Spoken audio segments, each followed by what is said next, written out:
হাতে সময় কম থাকলে আর ঝটপট কিছু হেলদি এবং টেস্টি খাবার খেতে চাইলে এই রেসিপিটি ট্রাই করে দেখতে পারেন। বানাতে সময় লাগে খুবই কম, মাত্র 5 মিনিটের মধ্যে এই রেসিপিটা তৈরি হয়ে যায়। আর এটা কিন্তু তৈরি করতে তেলও লাগে মাত্র 1 চামচ। মাখা বেলার ঝামেলা ছাড়াই ঝটপট এই রেসিপি তৈরি করে নেওয়া যায়। আর বাচ্চাদের লাঞ্চ বক্সের জন্য হোক অথবা সকালের জলখাবারের জন্য এই রেসিপিটা কিন্তু একেবারেই পারফেক্ট। নমস্কার, আমি নীলিমা, আপনারা দেখছেন এনপি টেস্টি ফুড। তো চলুন বন্ধুরা, কথা না বাড়িয়ে ঝটপট মাত্র 5 মিনিটে এই হেলদি এবং টেস্টি নাস্তার রেসিপিটি দেখে নেওয়া যাক।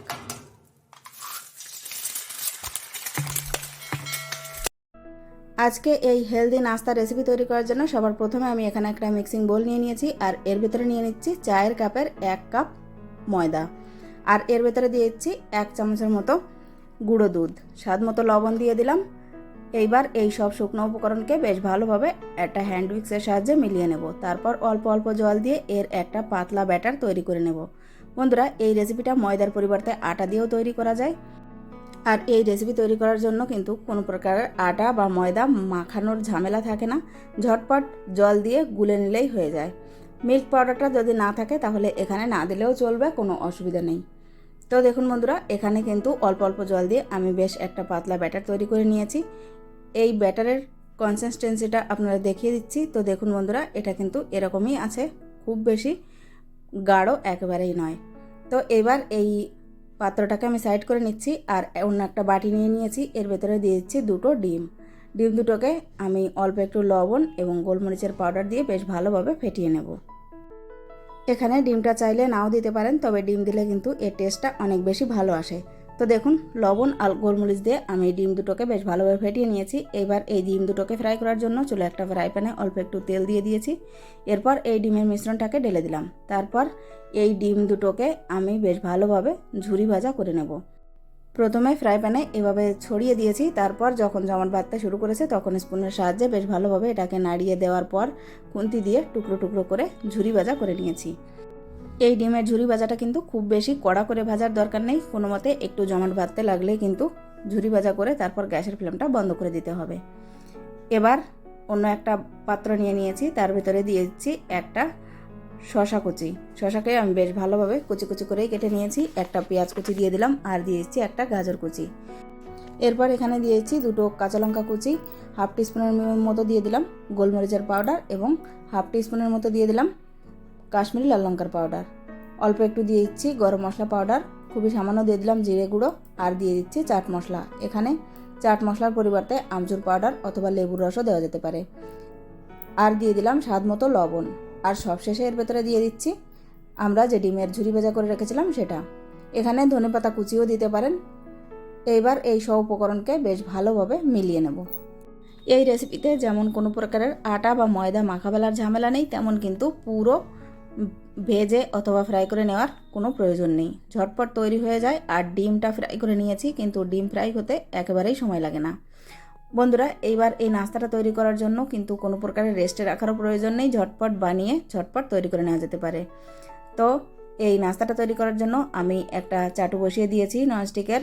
এরপর 1 চামচের মতো তেল দিয়ে একবার টিস্যু পেপার দিয়ে বেশ ভালোভাবে মুছে নিয়েছি। ফার্স্ট টাইমে একবার তেল দিলেই হয়ে যাবে, বাকি নাস্তাগুলো তৈরি করার সময় কিন্তু কোনো প্রকারের তেল না দিলেও হয়ে যাবে। তারপর 1 থেকে 2 স্পুনের মতো ব্যাটার আমি এই তাওয়ার মাঝখানে দিয়ে দিলাম। তারপর এরকম একটু ছড়িয়ে দেব। এরপর উপরের সারফেসটা যখন এভাবে শুকিয়ে আসতে শুরু করবে তখন আলতো হাতে এটাকে উল্টে দিতে হবে। প্যানে কিন্তু একেবারেই লেগে যাবে না, খুব সহজেই এই নাস্তাটা উল্টানো যায়। বন্ধুরা, আজকে এই নাস্তার রেসিপিটি যদি আপনাদের ভালো লেগে থাকে অবশ্যই একটা লাইক করার অনুরোধ রইল। আপনাদের করা একটা লাইক আমাকে নেক্সট ভিডিও তৈরি করার জন্য অনেক বেশি মোটিভেট করে।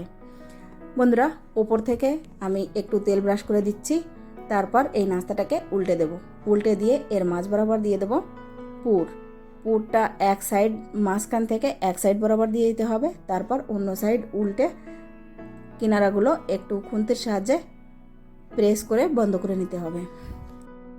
এরপর 2 সাইডেই উল্টে পাল্টে বেশ ভালোভাবে ফ্রাই করে নিতে হবে। আর উপর থেকে অল্প একটু তেল ব্রাশ করে দিতে হবে। ব্যাস, তাহলে কিন্তু আমাদের নাস্তা একেবারেই রেডি হয়ে যাবে। বন্ধুরা, আজকের এই রেসিপিটা যদি আপনারা ইউটিউব থেকে দেখে থাকেন তাহলে চ্যানেলটিকে সাবস্ক্রাইব, এবং যদি ফেসবুক থেকে দেখে থাকেন তাহলে পেজটিকে ফলো করে নেওয়ার অনুরোধ রইল।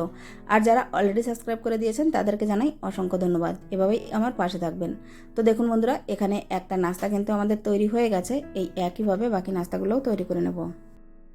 বন্ধুরা, আরও একটা নাস্তা আমি আপনাদের বানিয়ে দেখিয়ে দিচ্ছি। প্রথমে তাওয়ার উপর দিয়ে দিলাম ব্যাটার, 2 চামচ অথবা 1 চামচ, যেমনটা যত বড় আপনারা তৈরি করতে চান সেই হিসেবে ব্যাটারটা দিয়ে দিতে পারেন। তারপর উপর থেকে অল্প একটু তেল ব্রাশ করে দিতে হবে। এরপর খুব সাবধানে নাস্তাটাকে উল্টে দিয়ে এর মাঝ বরাবর পুর দিয়ে দিতে হবে। পুর দিয়ে তারপর এক সাইড থেকে বন্ধ করে স্প্যাচুলার সাহায্যে অথবা খুন্তির সাহায্যে বেশ ভালোভাবে মুখটা সিল করে উল্টে পাল্টে একটু তেল ব্রাশ করে নামিয়ে নিলেই কিন্তু চটপটা মজাদার ঝটপট নাস্তার রেসিপি একেবারেই রেডি হয়ে যাবে। বন্ধুরা, এই রেসিপিটা বাচ্চাদের টিফিনের জন্য বানিয়ে দেওয়া যেতে পারে অথবা সকালে জলখাবারের জন্য তৈরি করে নেওয়া যেতে পারে। এই নাস্তাটি তৈরি করার জন্য কিন্তু আলাদাভাবে পুর ভাজারও কোনো প্রয়োজন পড়ে না। আর যে সমস্ত সবজি এর ভেতরে দেওয়া রয়েছে সেগুলো কিন্তু কাঁচা কাঁচাও খাওয়া যায়। তো দেখুন বন্ধুরা, এখানে নাস্তাগুলো আমার একেবারেই রেডি হয়ে গেছে। একটা নাস্তা আমি আপনাদের কেটে দেখাচ্ছি। উপর থেকে এই নাস্তাগুলো কিন্তু খুবই সফট হয়, আর ভেতরে তো ডিম সহ সমস্ত সবজির পুর আছেই। বন্ধুরা, আজকের এই নাস্তাটি একবার বাড়িতে অবশ্যই ট্রাই করে দেখতে পারেন। আশা করি সকলের খুবই ভালো লাগবে। আর এই রেসিপিটা কিন্তু বয়স্করাও খুব সহজেই খেতে পারে। যদি গালে দাঁত নাও থাকে তাহলেও কিন্তু এই রেসিপিটা খেতে কোনো প্রকারের অসুবিধা হবে না, কেননা এটা খুবই সফট হয়ে থাকে। আজকের মতো তাহলে আমি এখানেই বিদায় নেব। আবারও ফিরে আসবো একটা নতুন রেসিপি নিয়ে। ততক্ষণ পর্যন্ত সবাই খুব ভালো থাকবেন, সুস্থ থাকবেন। আজকের এই ভিডিওটা শেষ পর্যন্ত দেখার জন্য আপনাদের সবাইকে অনেক অনেক ধন্যবাদ। নমস্কার।